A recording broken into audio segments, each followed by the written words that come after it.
Thank you so much. Before I go into telling you about my group and my closing thoughts, I'm going to ask the facilitators to share what occurred in your groups, and I will start with Mrs. Bailey. I knew you'd do that. Sorry. Well, my group was very interesting. I had the opening speaker for one. So I asked about polling and can you, I can't do it, but if someone could register and do it, because I know someone who is going to work the polls at a school right next to her house. And we explored a lot of different things. One, the French election process, and how everybody had to count the ballots before they left the polling place and make sure it was accurate. So accuracy was very, very important. And I thought that was, it was a really interesting thing, because that whole idea of questioning the process and, the fact that everybody questions the process, that's a live, that always happens, what is fair and what isn't.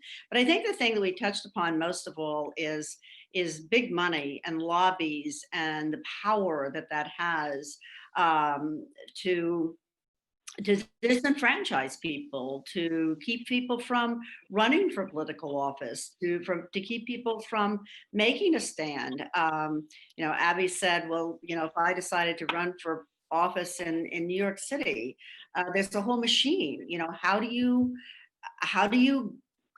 attack the machine? I mean, and this has happened, in the past. You read history, this has always been true. But the people who attack it seem to have risen in power.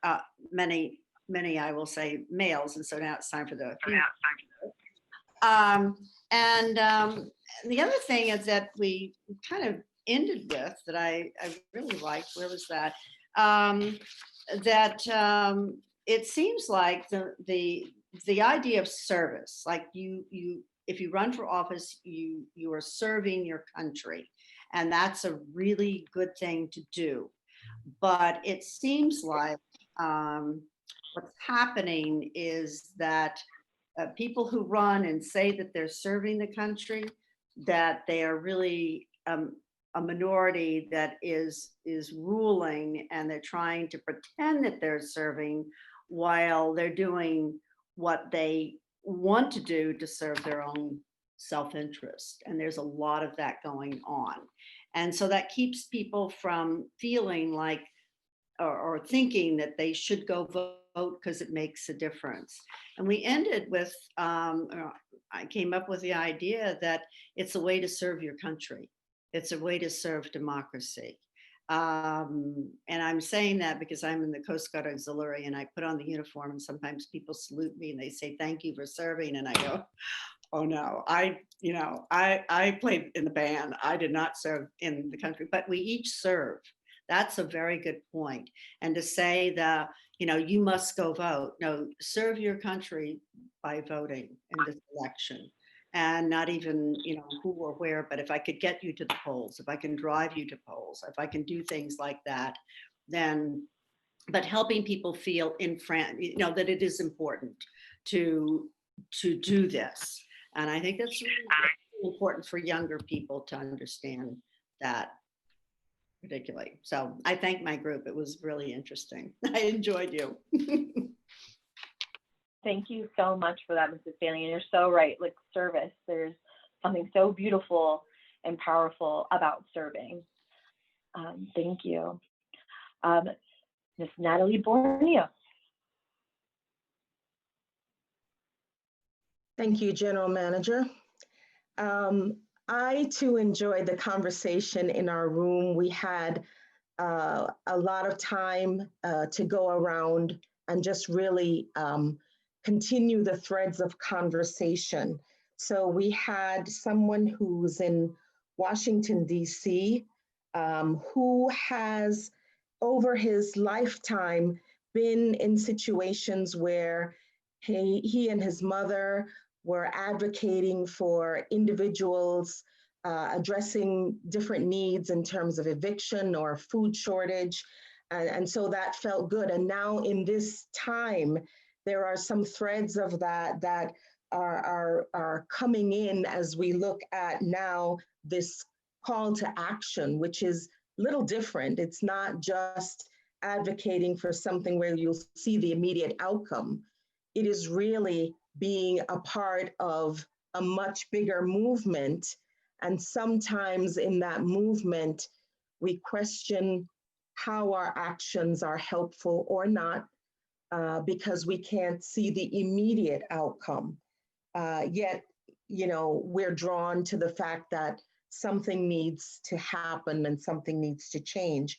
We also had a 20-year-old in our group who just graduated from school, and really her focus on women's studies and leads her to be pretty excited about all of the activity going on, but yet the recognition that this is tremendous what we're seeing and experiencing, and it really equates to consistent mass trauma.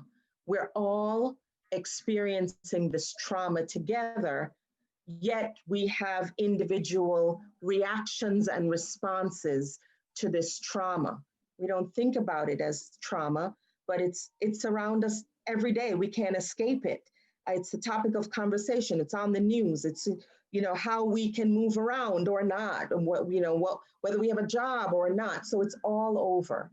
And then we had the very wise words of one person in our room that said, listen, at the end of the day, if it does not feel right, you just need to do something. Don't look for the fruit of your action. Silence equates to being complicit, especially if something's happening to someone else. So we came around the corner and we basically recognized that this movement that we're experiencing is something that will continue throughout our lifetime and probably beyond. But we are agents who are called to action to keep this movement going. We are the ones that support the movement by the things that we do. So this movement will continue, and each of us has a role to play in the movement. The change we seek, one of our participants said, is slower than we expected, but we still find that we're convicted. Don't look for the fruit of your action. Just do it because it's the right thing to do. Be more generous in your empathy for others, other groups, because you understand what it feels like to be underrepresented or to be treated in a certain way. So I think we left with some good feelings around, you know what, this is going to be okay because I'm going to do what I can in this movement, and I'm going to continue to be a contributor. Thank you so much. And I love the discussion you guys had. What stands out to me about outcomes and the participation in outcomes, whether they're slow to be seen or you can't see them. And what's interesting is as we experience this trauma, there might be some immediate outcomes, but because it's trauma, we have no idea what it's really going to play out to be. So thank you. Great discussion. Dr. Clifton? Yeah, the group, we spent a lot of time talking about what in the past has prevented us from standing up and taking an action. And there's a variety of reasons, family, society, but we all seem to agree that when we did stand up, we just learned so much more, so we're trying to help, but we're getting helped, and we're getting to like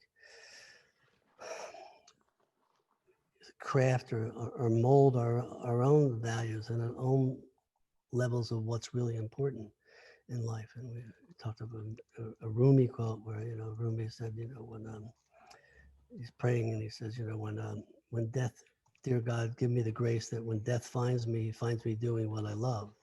We were sort of kind of moving towards the fact that if we're really standing up and seeing and moving towards equality and justice, that becomes a very valuable thing that we love, and to be able to do that, and people are willing to risk their lives for that, and feel blessed because they're doing that. And each time we do stand up, we learn more and more, and then just differentiating between what is a kind of a universal impediment that we might be culture might impose upon us, and what we impose upon ourselves to hold back and not live out the freedom that we all potentially have.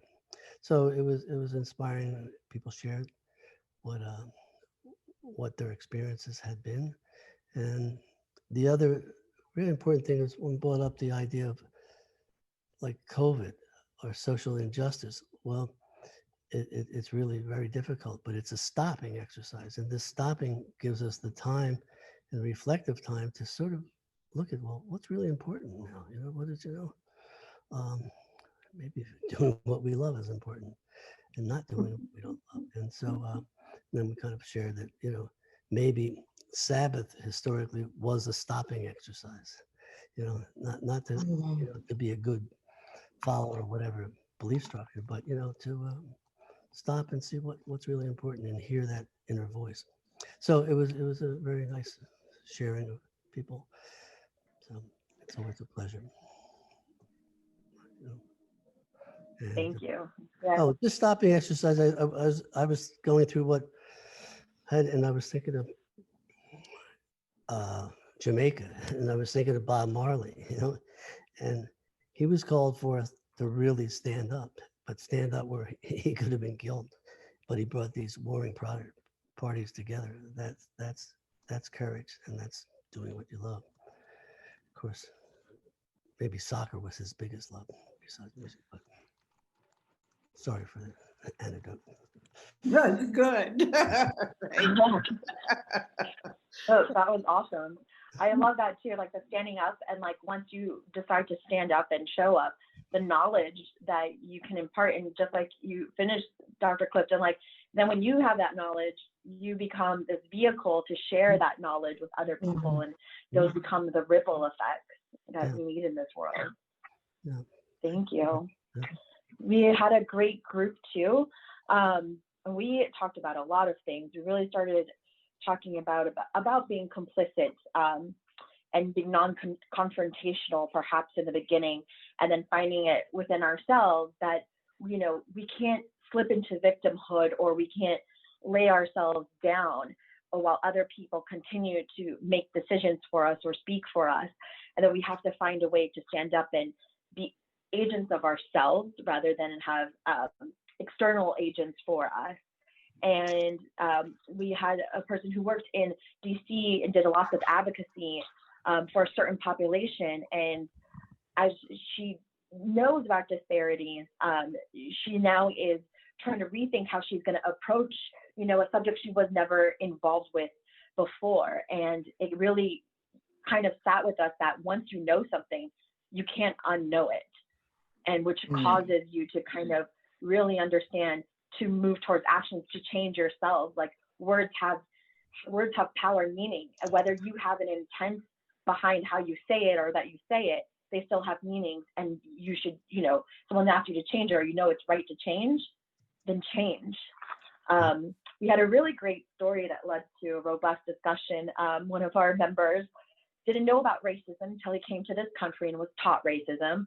He happened to be working at a bookstore and then fired, but then the next day saw a white woman that had his job.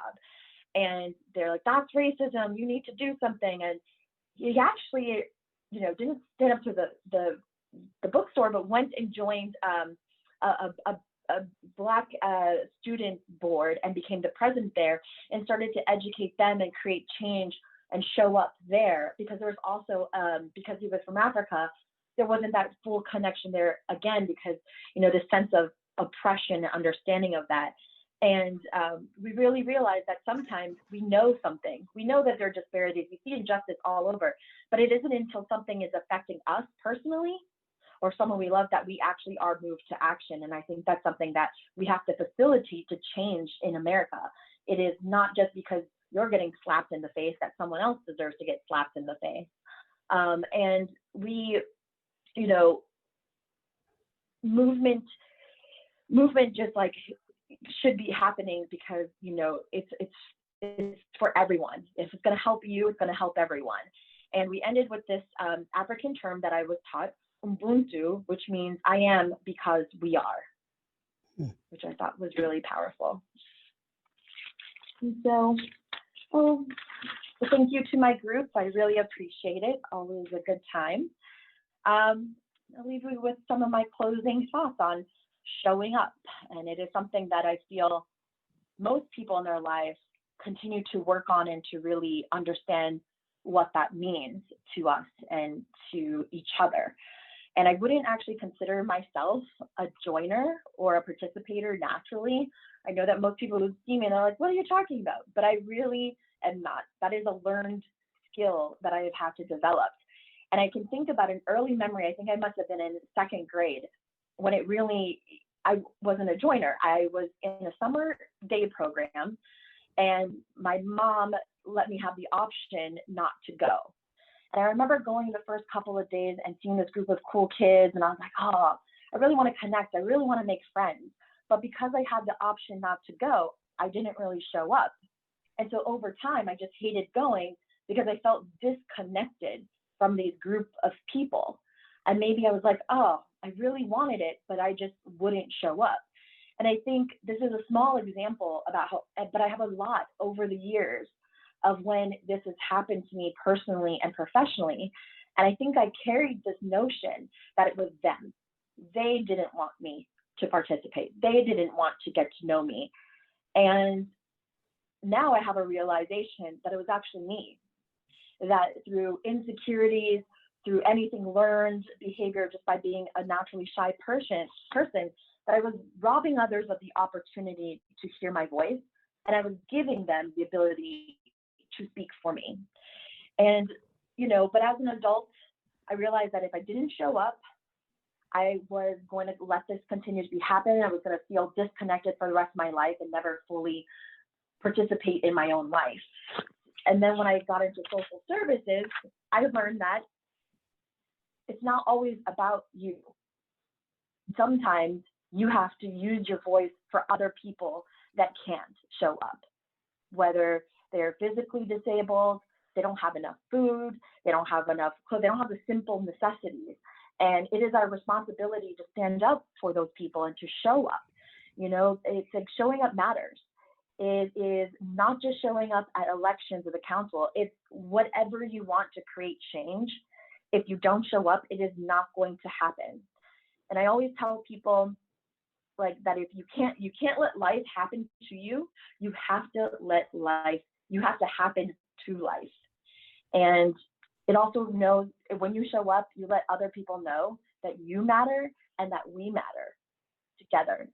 So that's my spiel on showing up. It's definitely a skill, but practice it.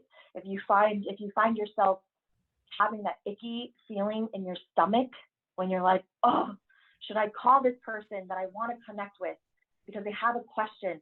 Push past that, because I 100% guarantee it is welcomed. Questions are welcome from other people. Connection is welcome for other people. It's a question of who is brave enough to overcome that ick and to make the first move. And the person who makes that first move, the person who continues to show up, is the person whose voice is going to be heard and who they are representing is going to be heard, and their will be done. Thank you.